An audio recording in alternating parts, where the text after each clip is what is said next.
ஒரு இடத்தில் ஆட்சி செய்பவர் மக்களுக்கு தீங்கு செய்யக்கூடிய செயல்களை உடனடியாக ஆராய்ந்து அதனை நீக்க வேண்டும். புதுச்சேரியில் உணவகங்களுடன் இணைந்த பார்களான ரெஸ்டோ பார்களுக்கு எதிராக கூட்டணி அமைச்சரவையில் இடம்பெற்றுள்ள பாஜக அமைச்சர் சாய் சரவணகுமார் பேசிய கருத்துக்கள் தான் இவை. புதுச்சேரியில் என்ஆர் காங்கிரஸ் பாஜக கூட்டணி அரசு பொறுப்பேற்ற பின்னர் கலால் துறை மூலம் நள்ளிரவு முழுவதும் இயங்கும் ரெஸ்டோ பார்களை திறக்க அனுமதி அளிக்கப்பட்டது. நகரப் பகுதியில் குடியிருப்பு பகுதிகளுக்கு மத்தியில் திறக்கப்பட்ட ரெஸ்டோ பார்களுக்கு புதுச்சேரி மக்கள் மட்டுமின்றி எதிர்க்கட்சியினரும் எதிர்ப்பு தெரிவித்து வருகின்றனர். இந்நிலையில் கூட்டணி அமைச்சரவையில் இடம்பெற்றுள்ள பாஜக அமைச்சர் சாய் சரவணகுமார் ரெஸ்டோ பார்களுக்கு எதிர்ப்பு தெரிவித்துள்ளார்.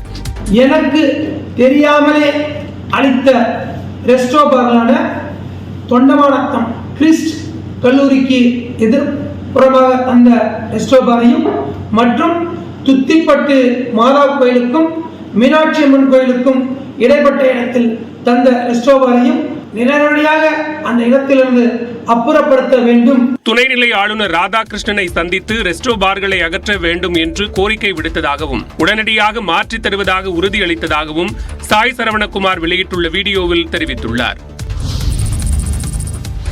பீகாரில் நீட் தேர்வு வினாத்தாள் கசிந்த விவகாரம் தொடர்பாக மேலும் 9 மாணவர்களுக்கு பொருளாதார குற்றப்பிரிவு நோட்டீஸ் அனுப்பியுள்ளது. பீகாரில் நடப்பாண்டு இளங்கலை மருத்துவ படிப்பிற்கான நீட் நுழைவுத் தேர்வில் வினாத்தாள் கசிந்ததாக புகார் எழுந்தது. இது தொடர்பாக வழக்கு பதிவு செய்யப்பட்ட நிலையில் தேர்வு எழுதிய 4 மாணவர்கள் உட்பட 13 பேரை பொருளாதார குற்றப்பிரிவு அதிகாரிகள் கைது செய்தனர். அவர்களிடம் நடத்திய விசாரணையில் மேலும் 9 பேருக்கு இதில் தொடர்பு இருப்பது தெரியவந்தது. அதாவது உத்தரப்பிரதேசம் மற்றும் மகாராஷ்டிராவைச் சேர்ந்த தலா ஒரு மாணவரிடமும் பீகாரைச் சேர்ந்த 7 மாணவர்களிடமும் நீட் வினாத்தாள் கசிந்ததற்கான ஆதாரம் இருப்பது உறுதியானது. தேசிய தேர்வு முகமையிடமிருந்து பெறப்பட்ட தரவுகளின் அடிப்படையில் 9 மாணவர்களுக்கும் பொருளாதார குற்றப்பிரிவினர் சம்மன் அனுப்பியுள்ளனர். இதனிடையே தேர்வுக்கு முந்தைய நாளன்று தங்களிடம் வழங்கப்பட்ட வினாத்தாளில் இடம்பெற்ற கேள்விகளே நீட் தேர்வில் கேட்கப்பட்டதை கைதான மாணவர்கள் ஒப்புக்கொண்டதாக கூறப்படுகிறது. மேலும் தேர்வுக்கு முந்தைய நாளே தங்களிடமிருந்த செல்போன்களை பறித்துக் கொண்டதாகவும் தேர்வறைக்கு தனி வாகனத்தில் அழைத்துச் சென்றதாகவும் மாணவர்கள் வாக்குமூலம் அளித்துள்ளனர். நீட் தேர்வு வினாத்தாளை பெறுவதற்கு 30 முதல் 50 லட்சம் ரூபாய் வரை தங்களது பெற்றோர்கள் கொடுத்ததாக மாணவர்கள் தெரிவித்ததாக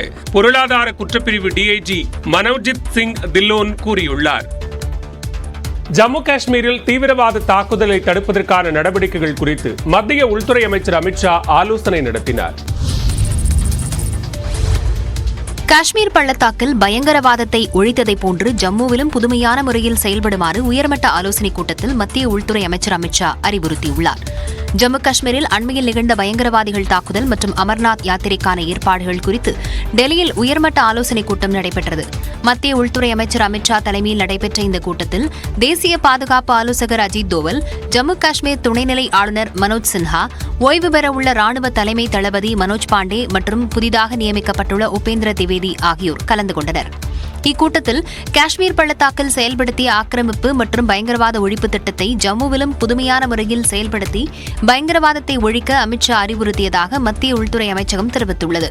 மேலும் புதுமையான வழிமுறைகளை கடைபிடித்து பயங்கரவாதத்தை ஒழித்து முன்னுதாரணமாக திகழ வேண்டும் என்று மோடி அரசாங்கம் உறுதிபூண்டிருப்பதாகவும் அமித்ஷா வலியுறுத்தியதாக கூறப்பட்டுள்ளது.